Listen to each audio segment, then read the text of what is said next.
All right. What's going on, guys?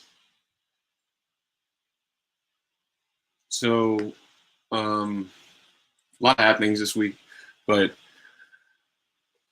to be honest, I don't know how to even to label these as far as like what they are, if they're distractions um, or real issue. But there's these train derailments in East Palestine, Ohio.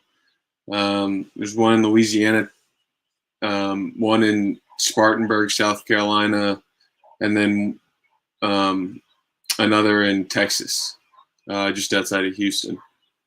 And so these, and I believe all of them are carrying chemical hazardous waste or chemical waste on them. And so what's going on is, I think, a question a lot of people are asking: is this another distraction from something else that's a major catastrophe, like possible World War III, or these UFO sightings that they're now having all over the place and shooting down everywhere, whether those are even UFOs or whether they're foreign adversaries, or whether they're domestic surveillance satellites or something, balloons. We aren't getting any answers. A lot of these shoot downs of things, we're not getting any answers on. Everything's being shot into the water. You had that Chinese balloon, the spy balloon that they let go all across the continental United States, and then they shoot down over the Atlantic Ocean.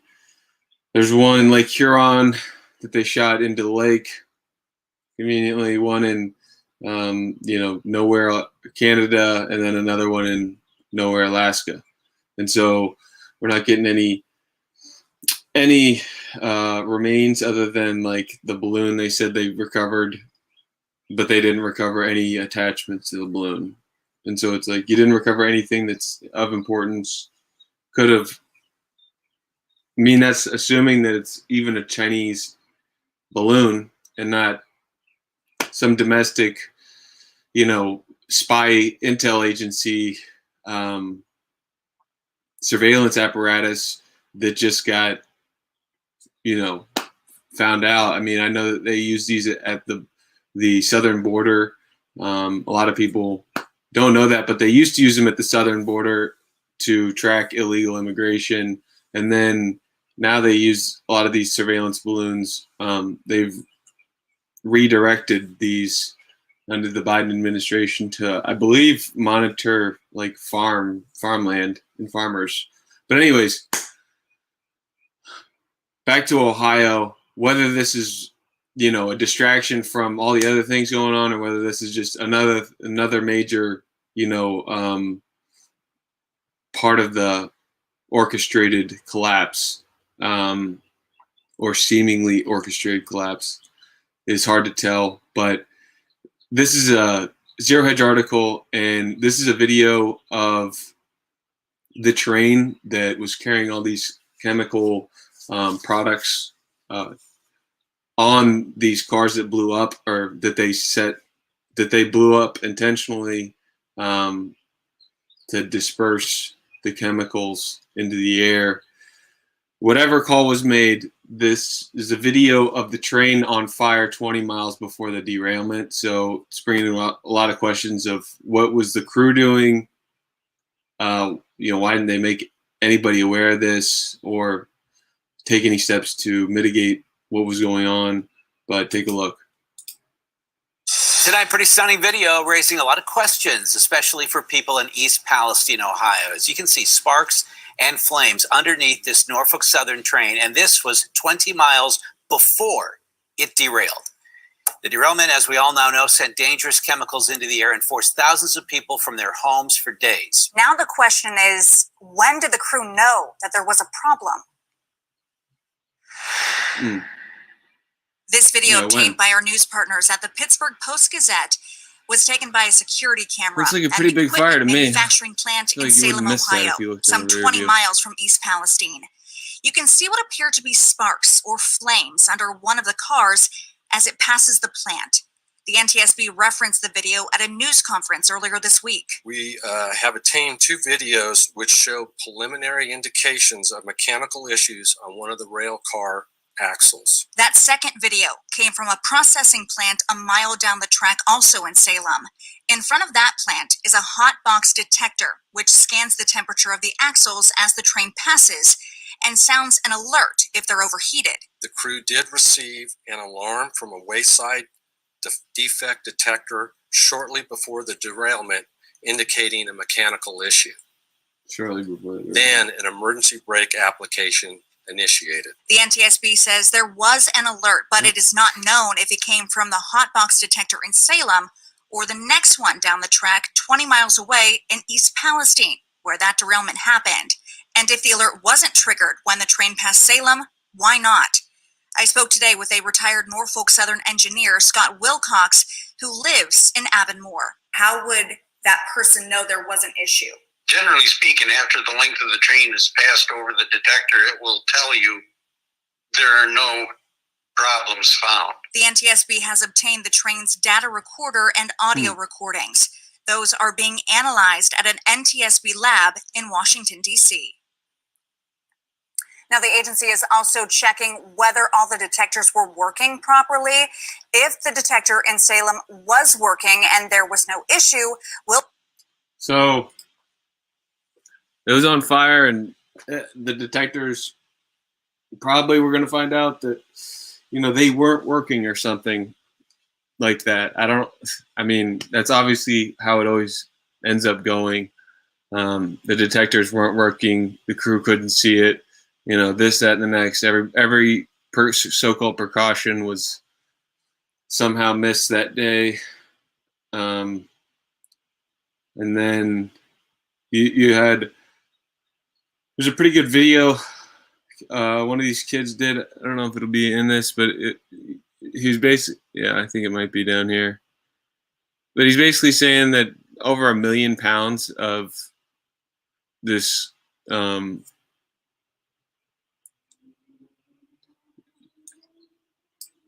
some of these ethylene ethylene glycol monobutanol,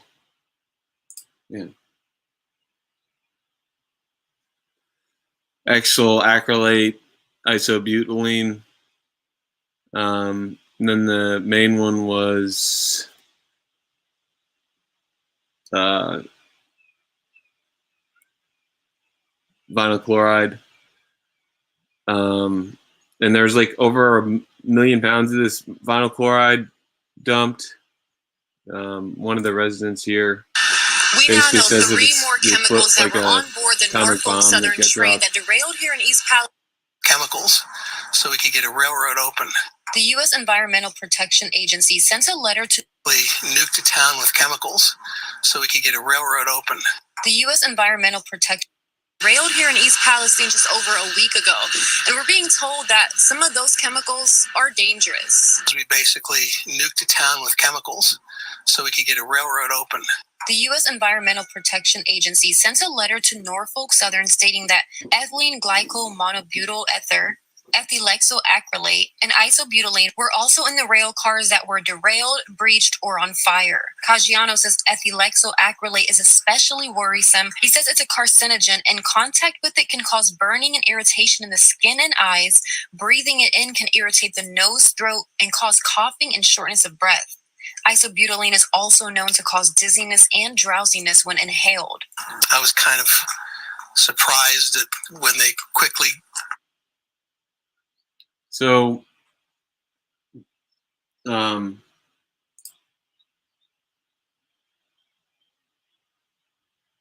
video here of them blowing it up.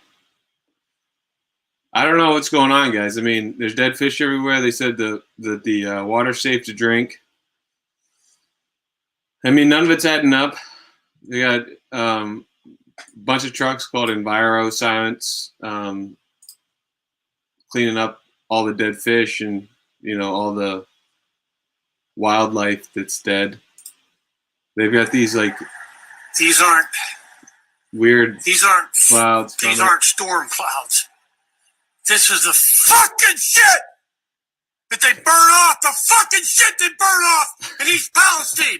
This is not fucking storm clouds. Look at it. This is over Darlington. So, anyways, that's just cancer hanging in the air. Massive train derailed Friday as flames. Trying to find that kid, but anyways, you see all these dead fish, They've complained about their dead frogs. You know, I saw some things that, like Revolver.news. Darren Beatty tweeted that, you know, this is just kind of overblown, and there wasn't, you know, much to. There was a lot of faux outrage for the train stuff, saying that it wasn't that bad of a catastrophe. That's not my words. His. I mean, it could be, I guess. It's hard to know what to believe anymore, even from, like, you know, so-called, like, alternative media or, you know, conservative media or whatever you want to label, you know, kind of the non-mainstream sources. You know, that a lot of them have become kind of imitations of mainstream sources now, to where they're, you know, there's ads every 2 seconds. Everything's got fucking ads all over the place. You can't even, you don't know what the angle is. Used to be that a lot of the sources were, not to say that you have to be poor to be credible, but just the level of authenticity was, it seemed a little higher. It seemed like there was a little bit more investigating of things from, you know, alternative sources. Now it's like you can be an influencer, so you want to angle at the influencer route, and so, like, whatever gets influencer things. So, like, you know, train derailments, UFOs, whoa, you know, I'm putting that in my title. So, you know, is anybody immune? I don't know. Not that I'm looking for clicks on that stuff. It's just,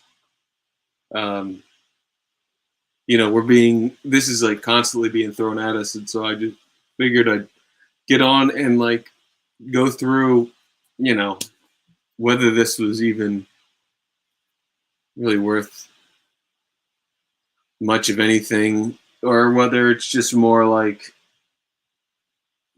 fear, outrage, propo, to get us all riled up, ready to go, ready to be scared, ready to give up some stuff, take my shit, take my money,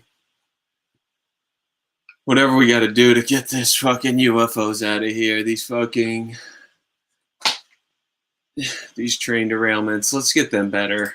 We need to spend more money on infrastructure, more taxes. Oh, I mean, I'm sure this is terrible. I don't want to be there. I know this empties, the Ohio River empties in, I think it's a tributary to the Mississippi, which ends up in the Gulf. So, you know, not trying to deal with all that either. Obviously, pollution is, you know, I've said this before, there's a way to be, you know, pro-human and also to be, you know, pro-industry and environmentally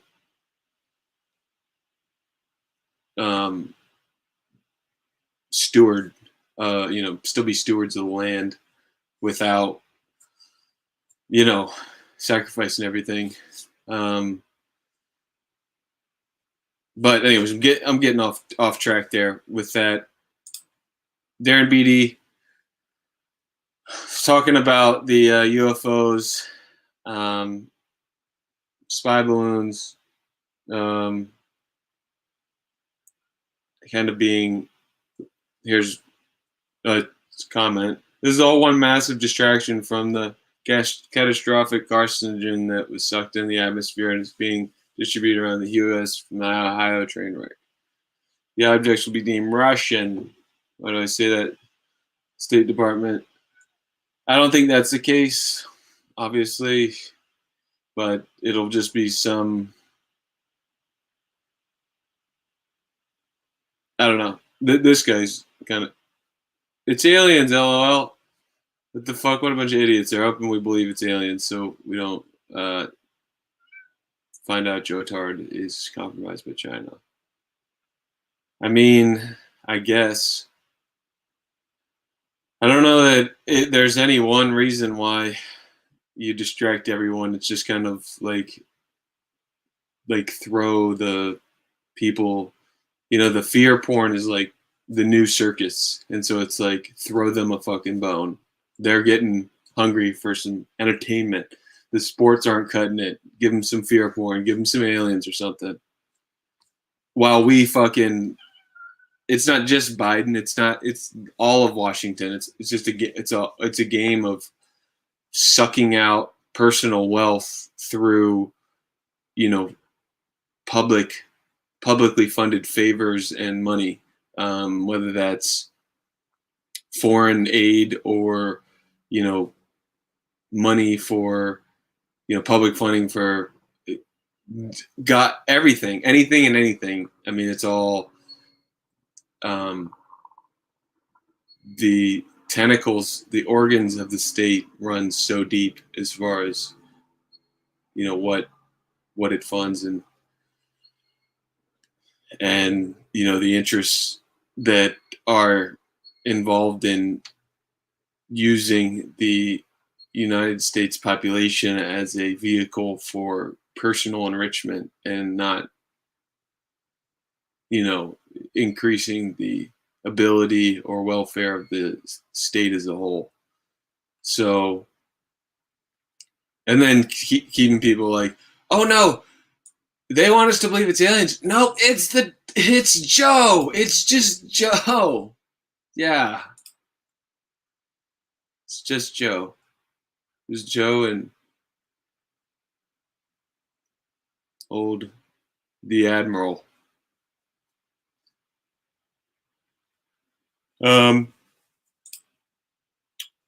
There was also one of these.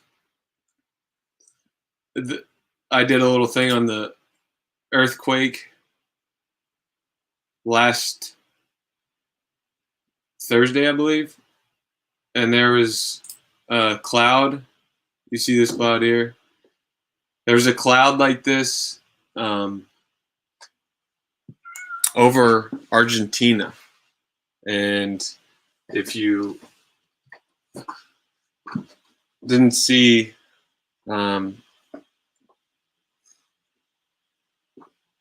Turkey last week had the same cloud and had the same issue with some saying it was a HARP generated earthquake. And so people are wondering if this cloud is foreboding or not. I don't know. I think people grasp at anything once there's like no one to trust. And so like nobody trusts any source of like news. It's everyone, it's pretty certain everything's pretty much propaganda. And so like everything is just like, then like all the algorithms and stuff feed us like, I don't know, stuff that's only going to help just like confusion and not necessarily education. Or I'm not to say that you can't find anything good on any of these sites, but just that the point of some of these algorithms isn't to like, it's like, even if you follow the right people, you still get hit with like whatever's, I don't know, you don't get hit with your own people half the time. And you're like, all right.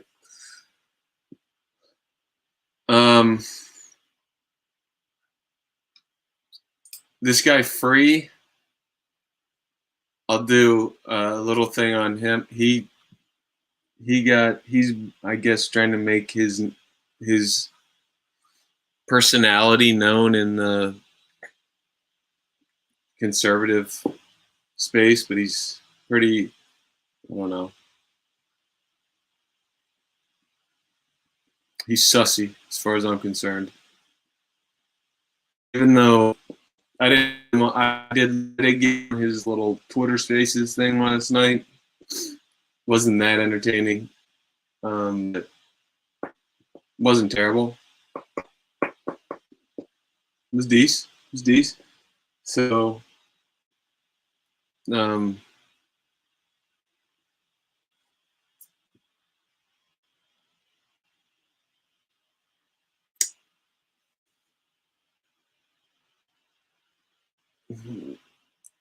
he got into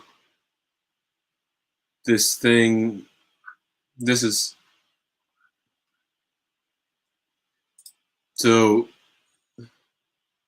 obviously he's not the only one popping up on my feed. He's, I guess, popping up on Jack Posobiec's feed. And Lauren Boebert tweeted, America only has one national anthem. Why is the NFL trying to divide us by playing multiple? And then he said, somebody primary this lady. This guy's supposed to be a conservative, by the way.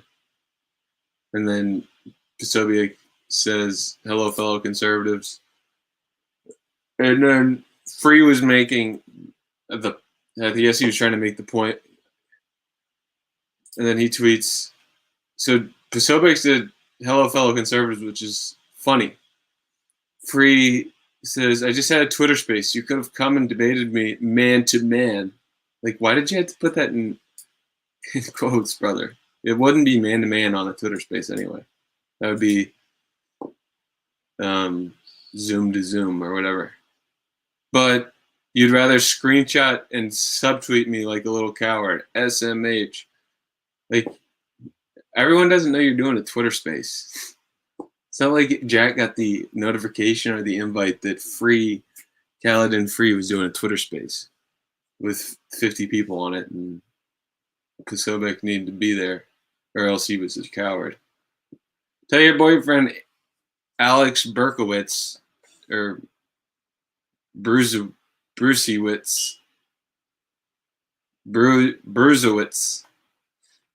that goes double for him. So he's obviously got some feelings about old Alex. Alex Brucewitz.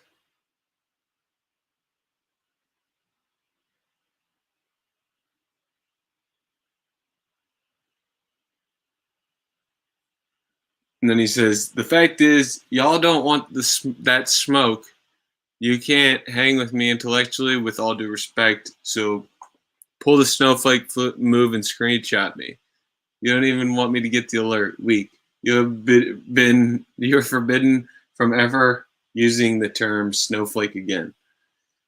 That's a hurt response to be saying that nobody else can use snowflake.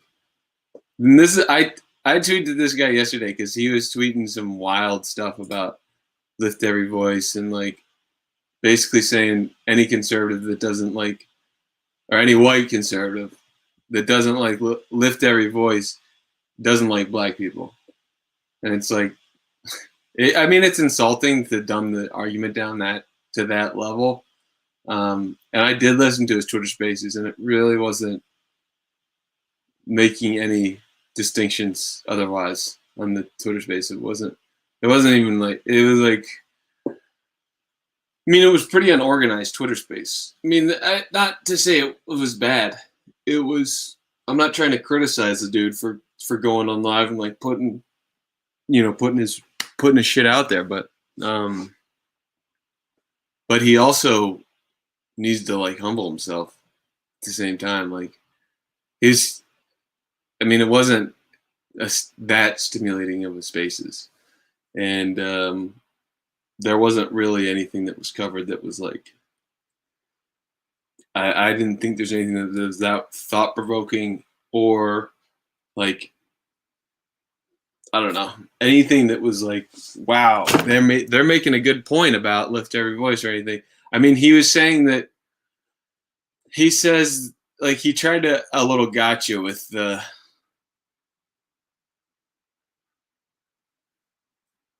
with here. I'll go back to this.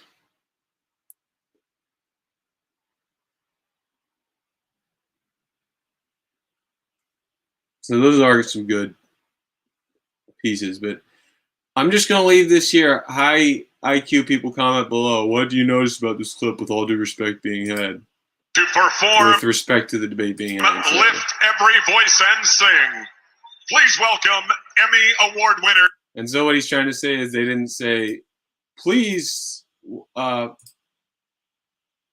perform, lift every voice. And so he's saying that just because they didn't say the Black National Anthem, that it's somehow not the Black National Anthem. I mean, I thought it was decent. I favorited it, I guess, because I guess it was a decent gotcha, I guess. But he obviously got ratioed.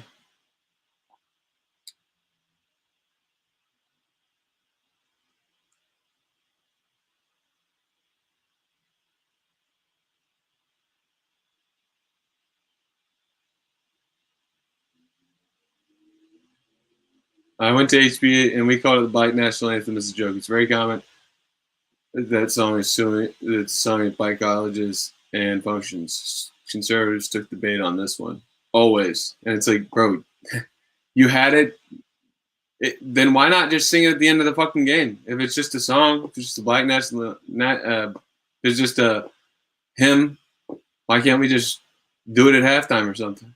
Why does it have to be immediately preceding the national anthem? Because it was pitched as the Black National Anthem, and it's a lie to say that it's like, oh, it's just a hymn now, guys. Like it was always a joke. You're stupid. You didn't know it was a joke. You guys took the bait, huh, loser.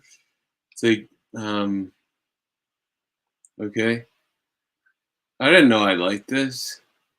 Never let the facts get in the way of a good contrived. I don't know about that.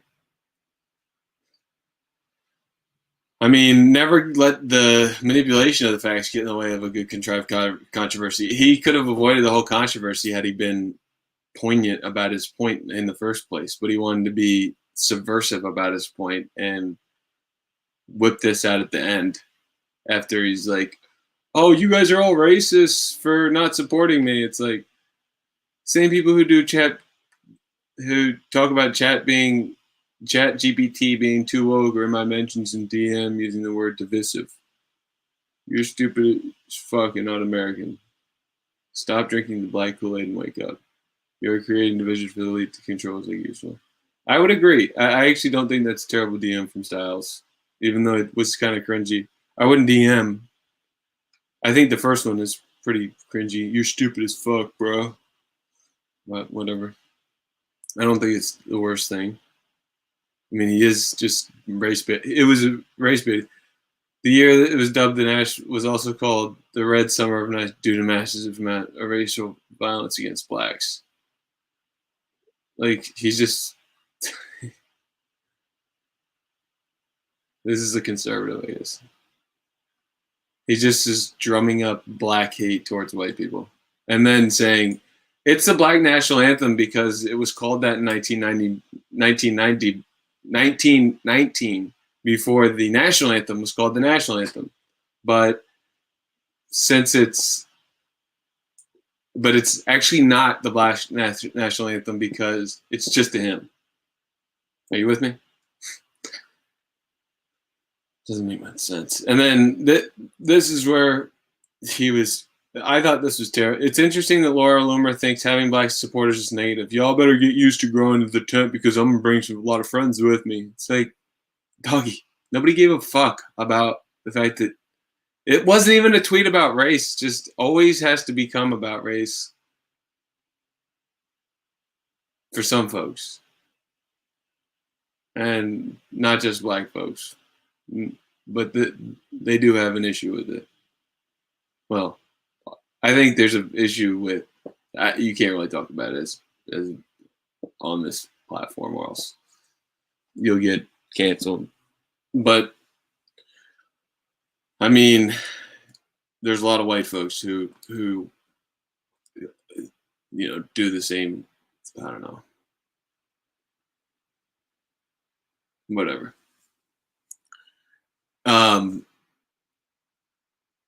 Laura Loomer says, so he says,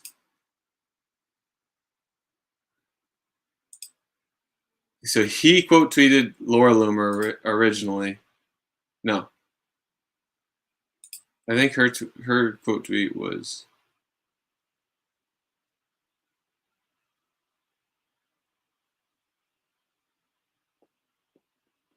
okay, so she tweets this. Why do people even bother watching the woke Super Bowl? Their little stunt tonight called the Black National Anthem was an overt act of anti-white racism. Why do people want to cheer their own humiliation and self-hatred? I'm so happy I don't watch the NFL. I mean,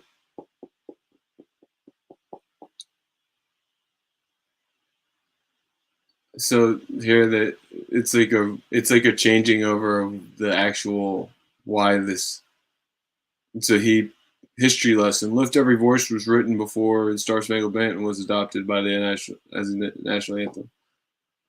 During the Red Summer, it was Lift Every Voice. So we're supposed to have some national hymn that's just brings back the history of Red Summer, which is, I don't know.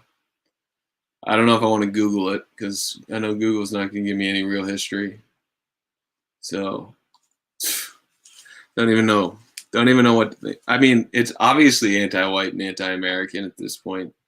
And anybody who denies that is sussy.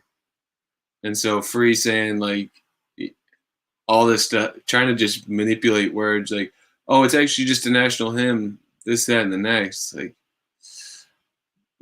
but you just said it was in the Black National Anthem. But now you're calling it a national hymn. No, it wasn't racism. It's part of Black history, and it costs you nothing. You just want something to be bitter about. It's like, no. You were bitter about it in the first place. You're bitter about the whole just the national anthem being sung in the first place. And so why was this song introduced? It was introduced because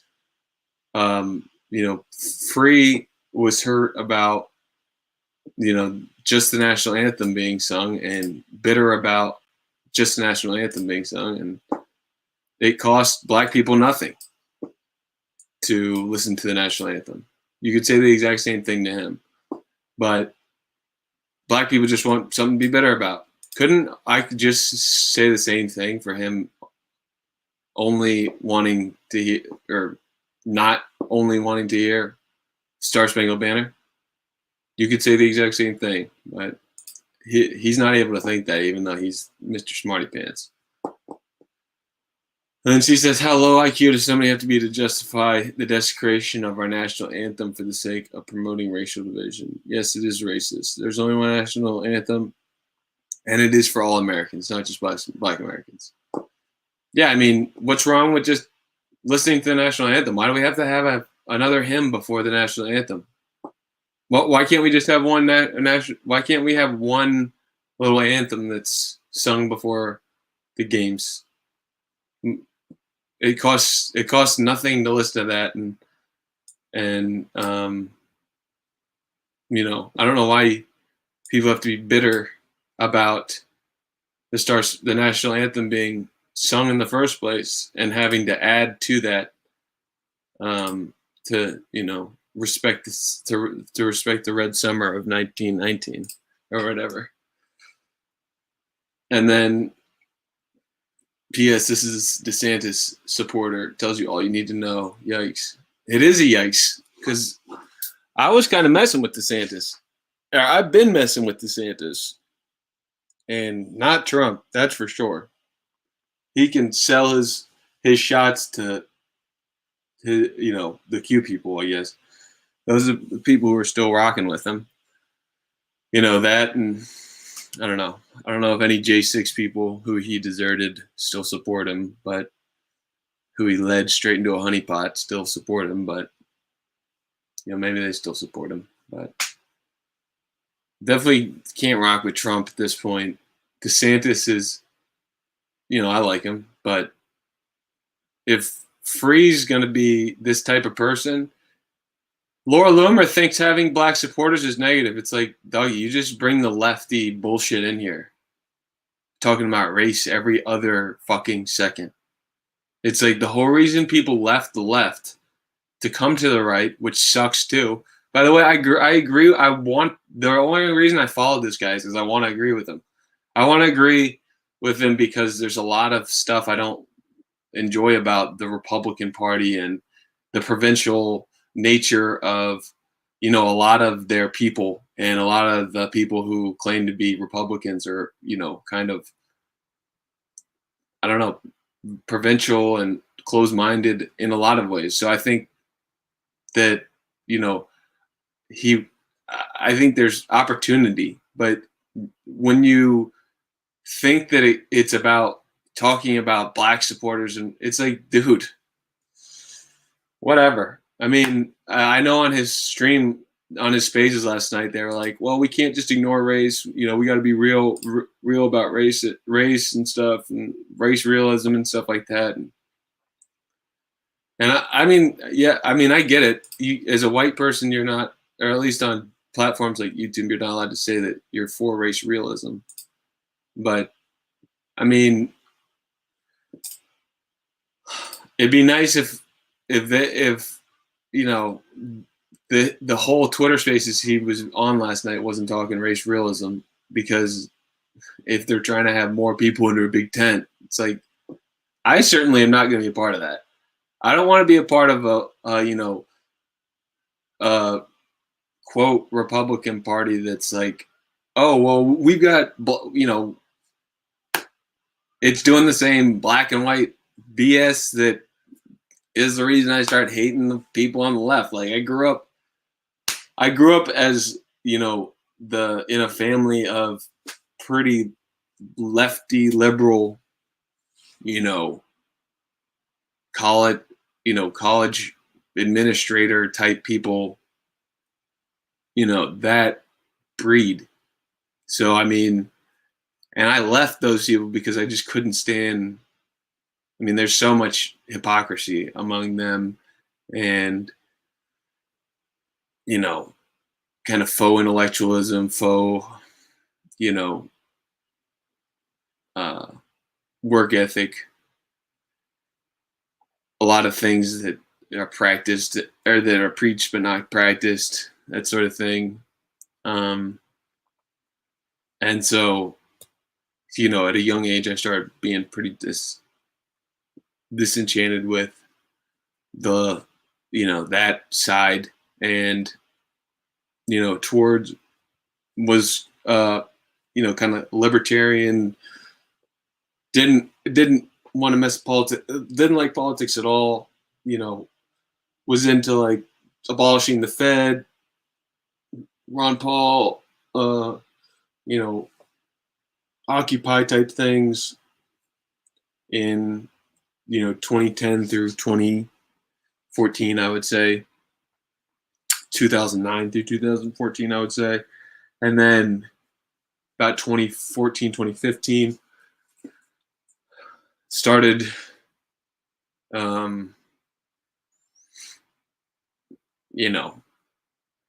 I guess getting into the political side of things got more political. Everything started getting more political around 2014, 2015. And then actually Bernie was going then, and I liked Bernie in 2015. And then I was working at Joseph A. Bank as a suit salesman, and my store manager was he was a Puerto Rican, like actually born in Puerto Rico and lived there for 18 years of his life before moving up to Paterson, New Jersey. And if you know Paterson, New Jersey, it's not the nicest place ever. So he wasn't like super hood. I mean, he was a manager of a suit store, so he's like, a good guy, and but it's not like he was well off or anything like that. And he definitely wasn't like some quote white privileged, whatever.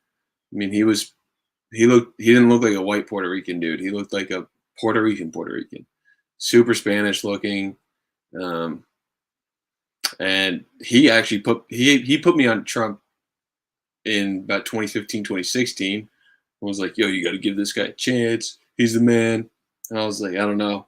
The dude, I really like him on that. He's kind of a dickhead. His hair's kind of, I don't know, weird. And how do I not get this to show up? Didn't miss.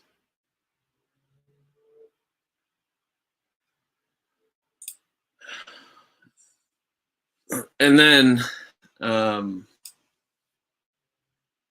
so then got into Trump a little bit, and then till about 2020, and then with the lockdowns and him doing all that, lockdown BS, and mostly the shot pushing and the election, allowing the election to be stolen, and then basically doing, nobody did anything about it, and then you set your people up for a honeypot, prevented the Senate from, asking for a 10-day, whatever they were going to do, 10-day stay on the, on the inauguration or whatever they were going to do until whatever. That whole honeypot, you had agent provocateurs in the Jan 6. I mean, it smelled fishy early on. I mean, I don't know how people could still rock with him after that. And then, and then he's hasn't come back at all. Like said, I fucked up or anything. He's still pushing the shots. He's still, accepted the accepted the election as it was, and then, let his people rot in jail. So he's a piece of shit. And then you got dudes like this who are free, who's just race baiting all the conservatives who came in. And it's like, see, just because you don't like me, it's because you don't like blacks. Just because you don't like the black national anthem that I'm now going to call just a national hymn, you just don't like blacks. It's like, all right, man, I guess so. You got me. I mean, if just subservience to you equals I don't like you, then yeah, I don't. You are going to respect me as the same sovereign individual as you are asking respect for. And so there's going to be, I don't know. I guess he wants to be respected as free, but he also wants to be, I don't know.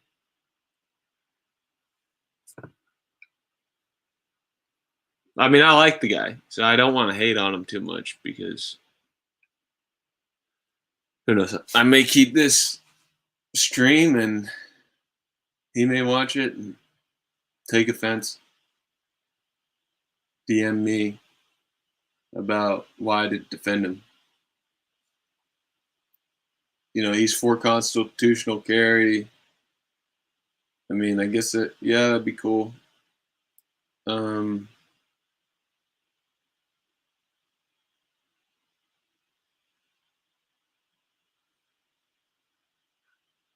Yeah, like anyone else notice that as soon as I said I wanted to start working with more black people in the conservative movement, Jack Posobiec starts attacking me? Like, this guy is just a fucking... It's always about race. It's always got to be about race. Oh, he just doesn't like black people because he doesn't like me. Oh, just because I'm talking to black people, he's getting mad because he doesn't like that I'm talking to blacks and that I'm leading you guys to enlightenment. It's like, no, you're fucking retarded, man. I can't stand this race baiting bullshit.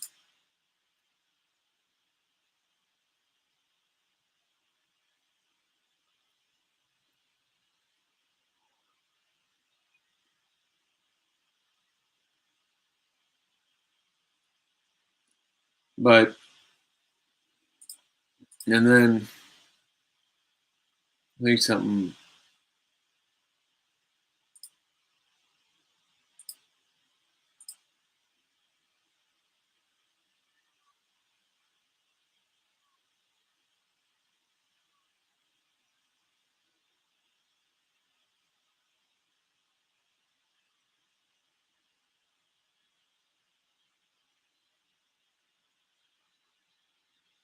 This from the Super Bowl. I didn't show you this at the halftime.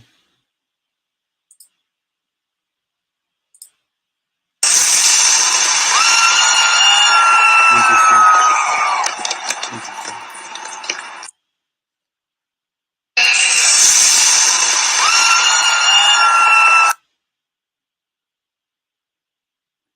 Where are we looking for? Stu Peters is what I'm looking for.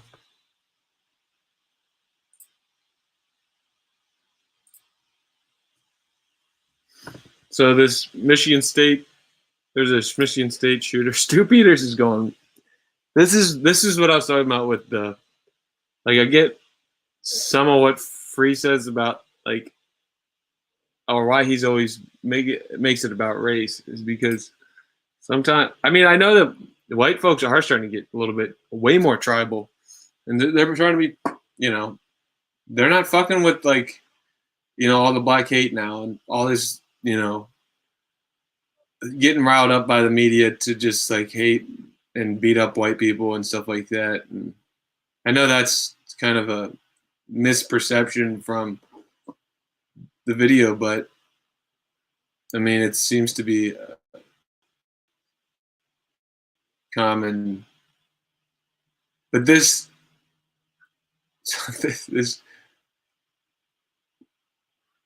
guy was going hammer time on this Michigan State guy. He's like, this.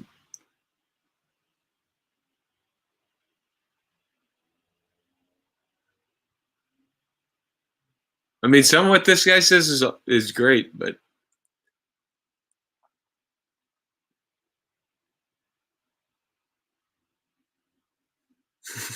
pictured below is a black male that shot up Michigan State. Tua would not be infringed. Many students at Michigan State would have been armed and able to protect themselves against this parasite thug. It's like cringy that he's saying, like, parasite thug, and then he's like, black thug shoots up, which that's that the whatever was emphasized was Stu Peters' tweet where it was like, black thug attacks Michigan State students and kills. Oh, black thug shot 8 people, killed 3,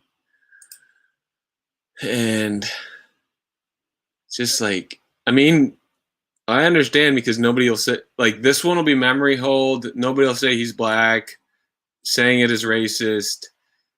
Stu saying that he's black is going to be called racist by this guy Free and whatever. It's like, I get it. He's just calling it what it is, but he is going hard.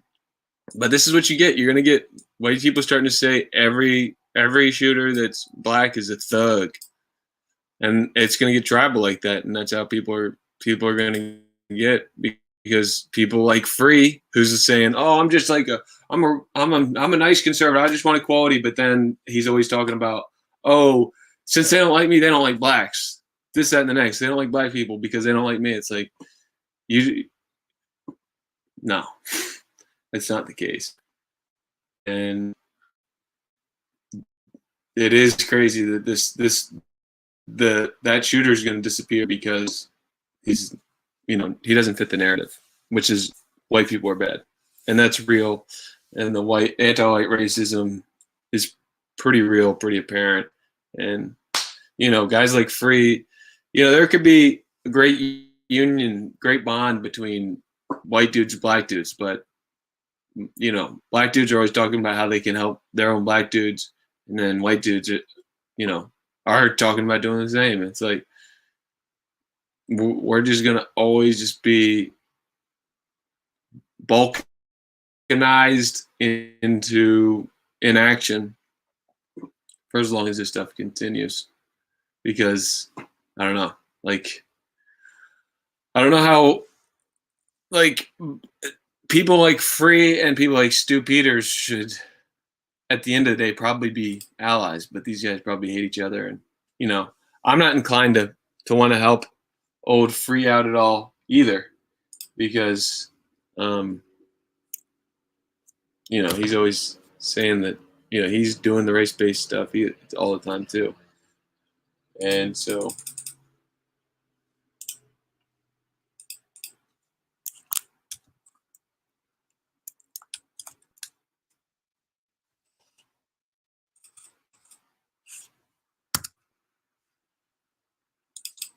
nice. So now we're stuck.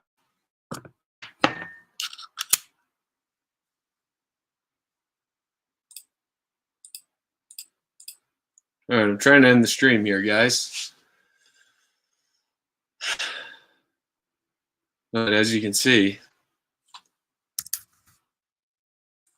come on now. Start.